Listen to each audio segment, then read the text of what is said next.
couple of more business related ones, which will be interesting to know. How did you actually get started? What was what was the thing that propelled you into the next level? Do you remember a particular moment or event, or has it just kind of crept up on you?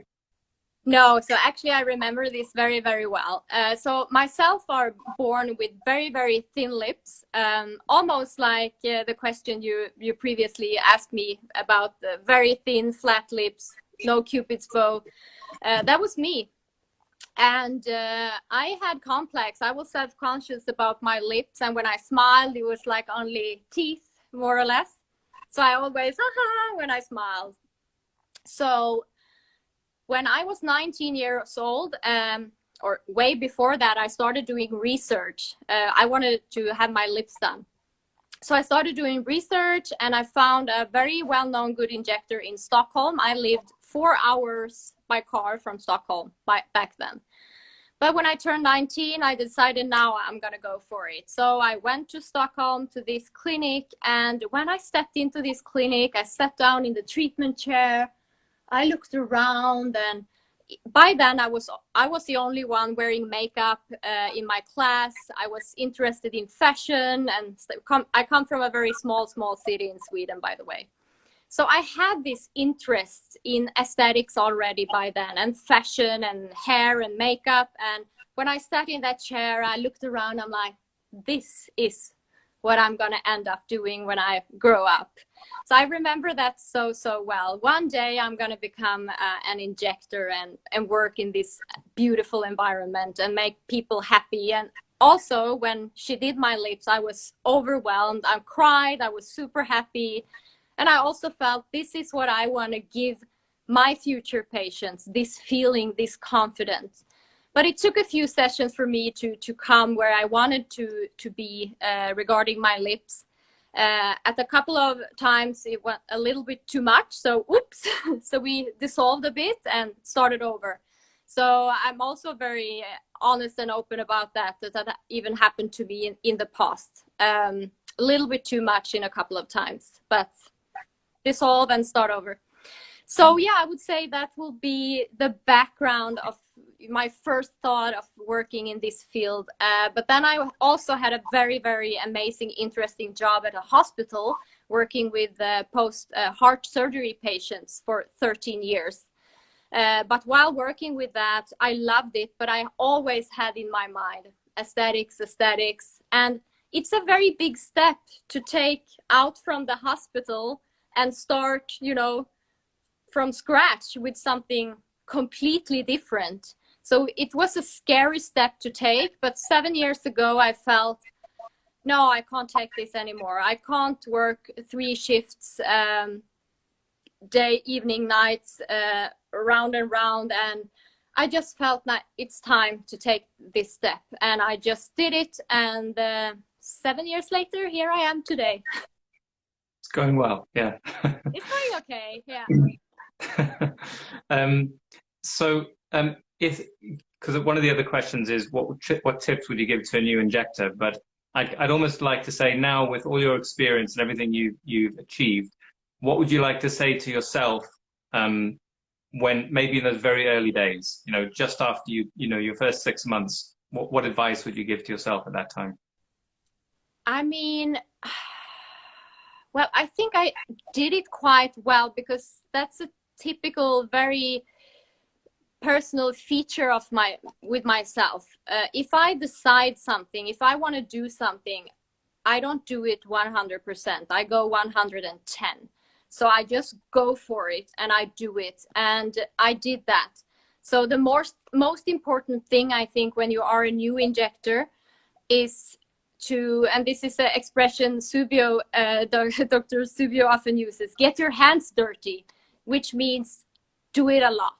So go on trainings, educate yourself, take opportunity of free education online, free webinars, free Insta lives, get inspiration, and then do research on, it's so many amazing academies and trainers globally today that you can, learn so much incredible things from. So do your research and go to good trainings, but most important, inject, inject, inject. And don't be afraid to experiment a little bit. But when I say experiment, it sounds a little bit like I say be a cowboy, but that is definitely not what I mean. Be aware of the anatomy, be careful, safety first, but don't be afraid to try a few tweaks, you know, if you have an idea. I think that is a good way to start. And also find a mentor, find someone that are willing to help you answer some questions that you might have that doesn't add up. Reach out to people. You will be rejected by some, but you will be welcomed by others. And I mean, it's worth doing that try to reach out to people and ask. But go educate and inject as much as you can. That will make you a good injector. Yeah, I hear you on the whole. You have to get out of your comfort zone and do some new things. You can't, Yes. if you wait for, you know, just changing your angle by 3 degrees, you want a new certificate, then you're never going to progress. You have to work from first principles, know where the blood vessel is, try something on a small scale, assess the result, and then you learn. I mean, if you think about most of your injections, you wouldn't have been able to get them on even a 2-week course. Like it's thousands of injections that kind of develop that skill. And sometimes it's when you fail as well. It's when you think it will do one thing and it doesn't, then you have to dig deeper and understand it better. And it's the only way to really get very good. Yes. The other thing I'll just reflect on, sorry. No, continue. I was just going to reflect on what I think is also useful just from a human motivation perspective. I love that you had such a clear vision of what you wanted to do, because that's something I've been thinking about recently. If you don't have a very, very clear vision of what you want, there are lots of reasons not to try. There are lots of equally good things you could do. And I imagine that vision that you had in that first experience pulled you through a lot of the uncertainty, because you had such a clear path in your own mind, even though no one else can see it. It's your path. And then you do things that are risky and scary, because I'm sure it wasn't easy for you. You know, none of these things are just fall into your lap, although it can look that way when you're on the other side. I know that it's not the way. So you need to be able to have a very clear thing that you want that matters to you personally, not that someone else wants, that you want. And then you'll do these things. So you can do amazing things. Absolutely. I think you should be more driven by passion rather than anything else, because that's what's gonna take you very, very far in this industry. Be kind, generous, and have the passion for what you do. I think it's a very nice fundamental things to have with you. Absolutely. Next question would be, will you come to the UK and do some training? Of course I will. I get a few requests. When are you coming to UK? And it's actually quite mind-blowing that I haven't been there yet. But with that said, I had a couple of gigs booked in, but it got cancelled due to COVID. So I was on my way, but it got cancelled. But I do have a gig that will take place in London with my dear friend and colleague, Raj Akila. That was supposed to take place a while back, but unfortunately COVID made it difficult for us. So we decided to wait until it's much smoother and easier for people to travel. So hopefully next year, and we want to have it maybe during the summertime when it's nice weather, and date and place will of course to be confirmed, but it will take place in London, that much I know. And it will be me and Raj on stage and injections. I will focus on lips as usual, maybe something else down here. Raj will do his magic everywhere. So that's on the schedule, on the agenda. And yeah, for sure that will happen. But then, I mean, also I probably will come and have other gigs in the UK as well, as soon as COVID calms down a bit. Well, if you ever want to do anything in the Northwest, I'm sure we'd be happy to help you. North of England, we always get forgotten. London. I'm coming straight to you. Yeah, that will be my first. That would be amazing. Yeah, I would love that, Tim and Miranda. It would be awesome. Another good question, which I think you're actually a very good example of how to do it, but how do you cope in a saturated market of practitioners? How I cope in a saturated... Yeah. How would you, I mean, how have you coped? I don't, what's the secret to not, basically, if I rephrase it how I see it, what is the secret to not having to worry about competition? Yeah, good question. Well, I see myself very lucky, but I think the background for that is my passion. But I've been lucky to have a lot of patients already in a very early stage of my career. I was able to build up a client base quite quickly. And by just being yourself, being honest, being, um, honest with your patients, you create like a very lovely relationship with them. And I have so many patients that actually became my personal friends. So I think just loving what you do, and also, of course, I have my Instagram to thank for it. Posting before and after pictures of your greatest work also attracts patients, of course. So, but I mean, I see myself as lucky that I don't, have to feel competitive by many. But I think it's Yeah. patient for all of us out there, isn't it? Is it so saturated, really? I mean, aesthetic treatments is increasing, the demand is increasing. So Yeah. I don't see what to fight about. I agree. I think more and more people having it, and it's still a growing market. It technically isn't saturated. It just feels that way at various points in your career, but it's actually not saturated. No, it's not. From I don't feel, yeah. from the outside, what I would say I see in you is number one, it's what you've already said, that obsession. You have a very clear obsession. No one who's not if you're not obsessed, you can't inject slowly. You want to move on to the next patient. If you're really in the moment trying to make things as good as you possibly can because you feel like they're like your lips, that drives you to get better in a way that someone's trying to just get patients through the door will never do. So And I can that's tell one of you the things. something there, Tim, real quickly about my obsession. What do you think my fiance says every time I put a movie on pause and start talking about that actor's lips? He's like, come on, can we watch this movie? I literally pause in the middle of movies or series and I talk about the lips and, that's how obsessed I am. So that's true. Yeah. Yeah. And with the obsession is focus and consistency. That's the thing I see on your Instagram page is just unbelievable consistency. So it's very hard to do that. I've done too many different things and I'm doing fine, no problem. But whenever I do something consistently for long enough, you get better in a way that you can't almost predict how it's going to go until you've done it for a year. And then suddenly you realize that's what all the gains are. So I can see that in you as well. Thank you. But it's true. I mean, would you want to pay a fee and stand on the waiting list to get your tear trough done by me? No, I don't think so. Then I would probably refer you to someone else because that's not my specialty. I mean, I do them now and then, but I don't have passion for it. It's so difficult because I don't do it every day. Lips I do every day. I have the passion, I have the obsession, and I mean that's why I think I get these consistent really nice results. Yes, but that's mainly what I do, to be honest. I do other indications, of course.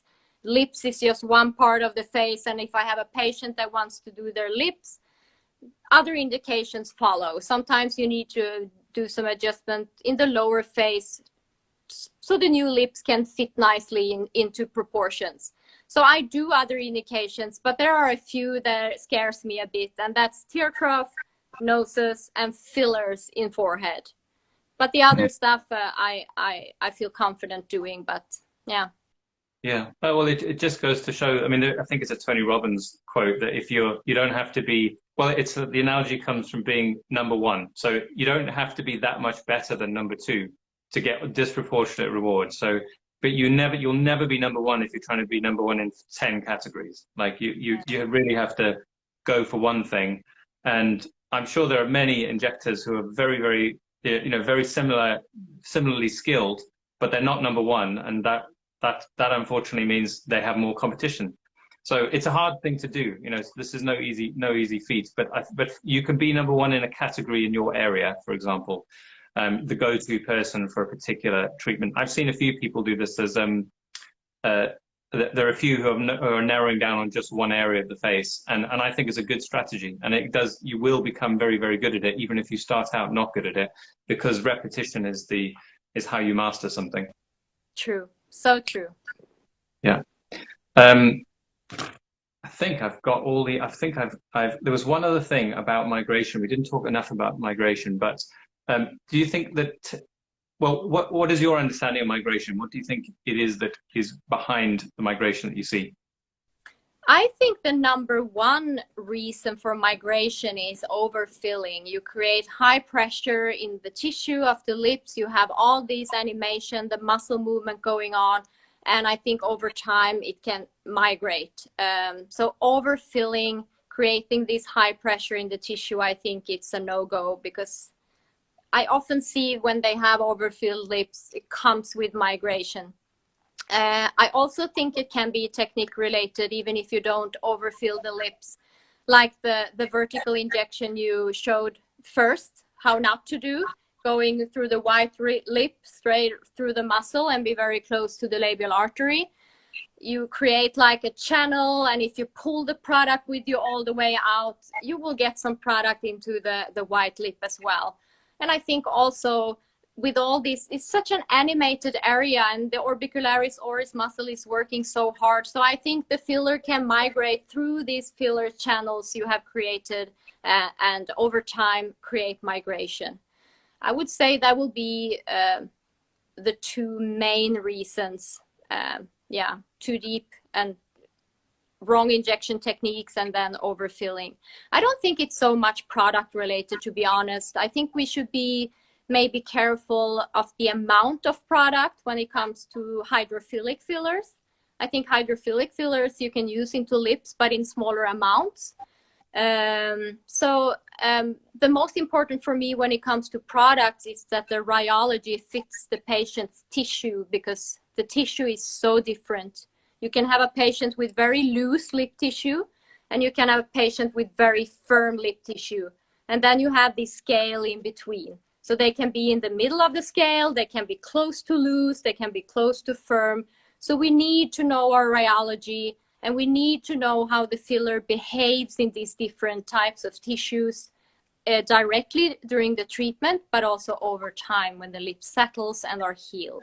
So I think that is a really good way to also be able to get consistent results, to know your rheology and your products, that it fits each and every tissue. Excellent. Well, those are all my questions. I must say, thank you so much for your time. I'm sure you're extremely busy. It's been really interesting, and I'm very pleased that I eventually managed to contact you, because I did ask you at the time, but we didn't swing it up, and then we arranged it and got delayed. But we've done it now, and I'm sure we could talk more on some of these other details. But you've covered so much, and I really appreciate your time. Amazing. I'm so honored you asked me for this, Tim. I said yes immediately. And, you know, I want both you and Miranda to Swiss Aesthetic Institute as well. And I'm going to come to North England. So I have a lot to talk about and some plans to do. Well, I mean, it's funny that you're on it. I can't wait. It's such an exciting invitation that you've asked us for. And yeah, if you would love to come to Manchester, I'm sure we can get hundreds of people to come. So it'd be very exciting. Amazing. Well, maybe in thousands. We'll see. There's a lot on tonight. 1,500. It was over 2,000. So it was over 2,000. I'm very impressed, and thank you all. I have to say thank you to our listeners as well. Thank you so much for tuning in. Hope you learned something, or maybe you got a good laugh at least. No, but it's so amazing to see so many people, and I see so many hearts and so much love in the comments. I can't read every message, because that's how I ask you, Tim, again. What was the question again? Because I pay a little bit too much attention to the comments. But I mean, thank you so much, everyone that is watching us, and thank you, Tim and Miranda. I see you there in the comments as well. I adore you guys. I really do, and I know many, many, many people in this industry feel the same way. So congratulations for what you have done for our industry, both of you, Tim and Miranda. Oh, thank you. Well, I'm only attracting the people who agree with us and have the same ethos. So it's a pleasure to talk to you on that basis as well. It's been really good fun. I can't wait to see what we do next. Me too. Exciting. Okay. Thank you so much. Thank you, Julie.